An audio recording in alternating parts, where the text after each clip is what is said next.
नमस्कार।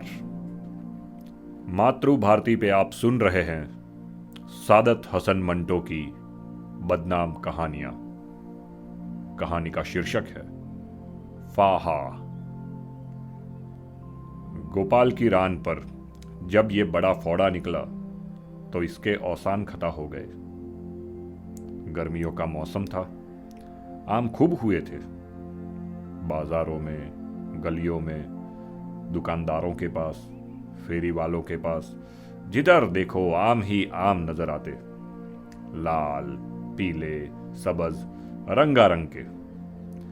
सब्जी मंडी में खोल के हिसाब से हर किस्म के आम आते थे और निहायत सस्ते दामा फरोख्त हो रहे थे।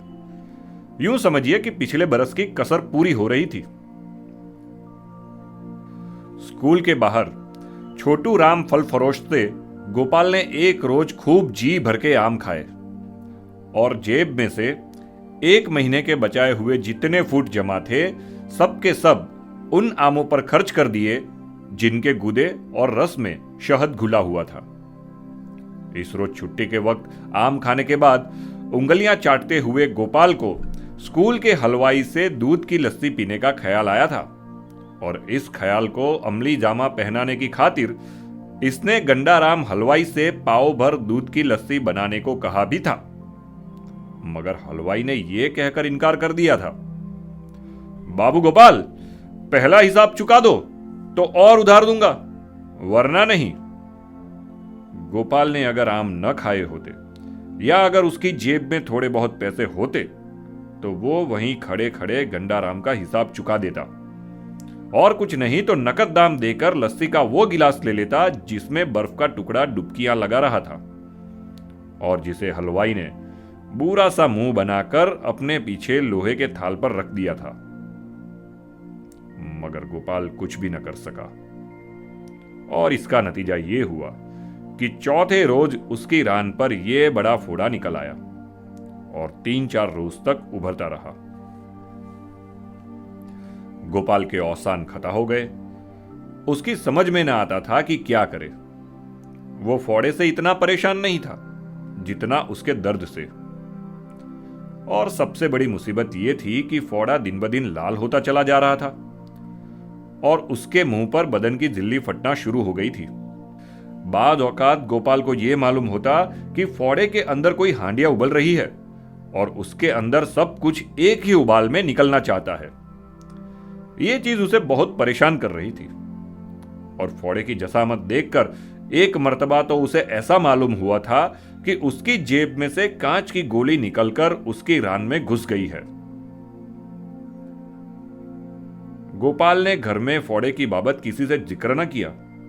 वो जानता था कि अगर पिताजी को इस बात का पता चल गया तो वो अपने थाने की मक्खियों का सारा गुस्सा उसी पर निकालेंगे और बहुत मुमकिन है वो उसे उस छड़ी से पीटना शुरू कर दे जो थोड़े रोज हुए गिरधारी वकील के मुंशी ने वजीराबाद से उन्हें तोहफे के तौर पर लाकर दी थी। मां का मिजाज भी कम गर्म न था। वो अगर उसे आम खाने के जुर्म की सजा न देती तो इस गलती पर उसके कान खींच खींच कर जरूर लाल कर देती कि उसने घर के बाहर अकेले अकेले आम क्यों उड़ाए।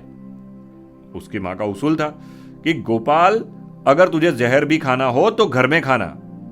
गोपाल अच्छी तरह जानता था कि इस उसूल के पीछे उसकी मां की सिर्फ यह ख्वाहिश थी कि गोपाल के मुंह के साथ साथ उसका मुंह भी चलता रहे।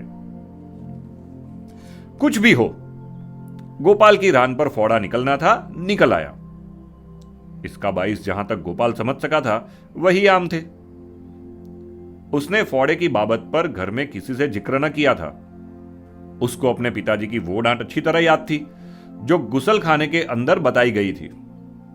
इसके पिताजी लाला पुरुषोत्तम दास थानेदार लंगोट बांधे नल की धार के नीचे अपनी गंजी चंदिया रखे और बड़ी तौंद बढ़ाए मोछों में से आम का रस चूस रहे थे।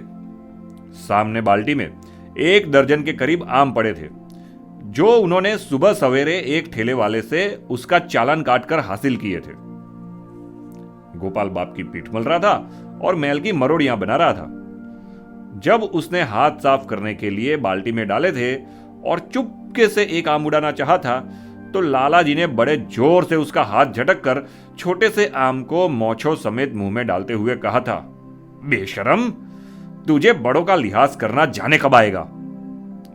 और जब गोपाल ने रूनी सूरत बनाकर कहा था, पिताजी, आम खाने को मेरा भी तो जी चाहता है, तो थानेदार साहब ने आम की गुठली चूसकर मोरी में फेंकते हुए कहा था, गोपू, तेरे लिए ये आम बहुत गर्म था, फोड़े फूंसिया चाहता है तो बेशक खा ले, 2-3 बारिशें और हो लेने दे, फिर खूब ठाट से खाइयो, तेरी मां से कहूंगा वो लस्सी बना देगी, चल अब पीठ मल। और गोपाल ने ये रुकावट की बात सुनकर खामोशी से अपने पिता की पीठ मलना शुरू कर दी थी और आम की मिठास ने जो पानी उसके मुंह में भर दिया था उसे देर तक निगलता रहा था। इसके दूसरे रोज उसने आम खाए और चौथे रोज उसकी रान पर बड़ा फोड़ा निकल आया। उसके पिता की बात सच्ची साबित हुई। अब अगर गोपाल घर में किसी से इस फोड़े की बात करता तो जाहिर है कि खूब पीटता। यही वजह है कि खामोश रहा और फोड़े का बढ़ाव बंद करने की तदबीरें सोचता रहा। एक रोज उसके पिताजी ने थाने से वापसी पर जब घर आए तो उनके हाथ में एक लंबी सी बत्ती थी। गोपाल की मां को आवाज देकर उन्होंने ये बत्ती उसके हाथ में देकर कहा, ले, आज बड़े काम की चीज लाया हूं। बंबई का मरहम है, 100 दवाइयों की एक दवा है। फोड़े फूंसी की बहार है, जरा सा फाहा फोड़े पर लगा दोगी, यूं आराम आ जाएगा, यूं। बंबई का खालिस मरहम है, संभाल के रख। गोपाल अपनी बहन निर्मला के साथ सहन में गेंद बल्ला खेल रहा था। इत्तेफाक की बात है कि जब थानेदार जी मरहम देकर अपनी पत्नी को कुछ समझा रहे थे तो निर्मला ने जोर से गेंद फेंकी। गोपाल का ध्यान बाप की तरफ था, गेंद फोड़े पर जोर से लगी। गोपाल बिलबिला उठा, लेकिन दर्द को अंदर ही अंदर पी गया। वो स्कूल में मास्टर हरिराम के मशहूर बेत की मार खाकर दर्द सहने का आदी हो चुका था। इधर गोपाल के फोड़े पर गेंद लगी, उधर उसके बाप की आवाज बुलंद हुई, जरा सा फाहे पर लेप करके लगा दोगी, यूं आराम आ जाएगा, यूं। और यूं के साथ इसके बाप की चुटकी ने गोया गोपाल के सोए हुए दिमाग की चुटकी भर ली। उसको अपने दर्द का इलाज मालूम हो गया। उसकी मां ने मरहम की बत्ती सामने दालान में सिलाई की पिटारी में रख दी। गोपाल को अच्छी तरह मालूम था कि उसकी मां आम तौर पर सिलाई की पिटारी ही में सब संभालने वाली चीजें रखा करती है। सबसे ज्यादा संभालने वाली चीज वो मोचना था, जिससे उसकी मां हर 10वीं 15वीं रोज अपने तंग माथे का बाल साफ किया करती थी। यह बिला शको सुभाष सिलाई की पिटारी में उस पुड़िया समेत मौजूद था, जिसमें कोयलों की सफेद राख जमा होती थी, जो उसकी मां बाल नोचकर माथे पर लगाया करती थी। ताहम गोपाल ने अपना इत्मीनान करने के लिए गेंद दालान में फेंक दी और उसको पलंग के नीचे से निकालते हुए अपनी मां को सिलाई की पिटारी में मरहम रखते देख लिया। दोपहर को उसने अपनी बहन निर्मला के साथ मिलाकर छोटी कैंची, जिससे उसका बाप उंगलियों के नाखून काटता था, मरहम की बत्ती और अपने बाप के पाजामे से बचा हुआ लट्ठे का वो टुकड़ा हासिल कर लिया, जिससे उसकी मां एक और टुकड़े को साथ मिलाकर शलवार की मियानी बनाना चाहती थी। दोनों ये चीज लेकर ऊपर कोठे पर चले गए और बरसाती के नीचे कोयलों की बोरियों के पास बैठ गए। निर्मला ने अपनी जेब से लट्ठे का टुकड़ा निकालकर अपनी रान पर शलवार के फिसलते हुए रेशमी कपड़े पर फैलाकर जब गोपाल की तरफ अपनी नाचती हुई आंखों से देखा तो उस वक्त ऐसा मालूम हुआ कि 11 बरस की ये कमसिन लड़की, जो दरियाई सरकंडे की तरह नाजुक और लचकीली थी, एक बहुत बड़े काम के लिए अपने आप को तैयार कर रही है। इसका नन्हा सा दिल, जो उस वक्त तक सिर्फ माँ बाप की झिड़कियों और अपनी गड़ियों के मैले होते हुए चेहरों की फिक्र से धड़का करता था, अब अपने भाई की रान पर फोड़ा देखने के ख्याल से धड़क रहा था। उसके कान की लवें लाल और गर्म हो गई थी। गोपाल ने घर में अपने फोड़े की बाबत किसी से जिक्र न किया था, लेकिन अब उसे निर्मला को सारी बात सुनाना पड़ी कि किस तरह उसने चोरी चोरी आम खाए और लस्सी पीना भूल गया और उसकी रान पर फूट के बराबर फोड़ा निकल आया। जब उसने अपनी राम कहानी सुनाकर निर्मला से राजदाराने लहजे में कहा था, देख निर्मला, घर में ये बात किसी से ना कहियो, तो निर्मला ने बड़ी मतीन सूरत बनाकर जवाब दिया था कि मैं पागल थोड़ी हूं। गोपाल को यकीन था कि निर्मला ये बात अपने तक ही रखेगी। चुनांचे उसने पाजामे को ऊपर उड़ीस लिया। निर्मला का दिल धक धक करने लगा जब गोपाल ने बैठकर अपना फोड़ा दिखाया और निर्मला ने दूर ही से अपनी उंगली से उसे छुआ तो उसके बदन पर एक झुरझुरी सी तारी हो गई। सी सी करते हुए उसने उभरे लाल फोड़े की तरफ देखा और कहा, कितना लाल है? अभी तो और होगा, गोपाल ने अपने मर्दाना हौसले का इजहार करते हुए जवाब दिया। निर्मला ने हैरत से कहा, सच? अभी तो कुछ लाल नहीं है। जो फोड़ा मैंने चिरंजी के मुंह पर देखा है वो इससे कहीं ज्यादा बड़ा और लाल था। गोपाल ने फोड़े पर 2 उंगलियां फेरी। तो अभी और बढ़ेगा? निर्मला आगे सरक आई। क्या पता है, अभी तो और बढ़ता चला जा रहा है, गोपाल ने जेब में से मरहम की बत्ती निकालकर कहा। निर्मला सहम सी गई। इस मरहम से तो आराम आ जाएगा ना? गोपाल ने बत्ती के एक सिरे पर से कागज की तार जुदा की और इस बात में सर हिला दिया। इसका फाहा लगाने ही से फट जाएगा। फट जाएगा? निर्मला को ऐसा मालूम हुआ कि उसके कान के पास रबड़ का गुब्बारा फट गया है। उसका दिल धक से रह गया। और इसके अंदर जो कुछ है फूट बहेगा, गोपाल ने मरहम को उंगली पर उठाते हुए कहा। निर्मला का गुलाबी रंग अब बंबई की मरहम की तरह पीला पड़ गया था। उसने धड़कते हुए दिल से पूछा, मगर ये फोड़े निकलते क्यों हैं भैया? गर्म चीजें खाने से, गोपाल ने एक माहिर तबीब के से अंदाज में जवाब दिया।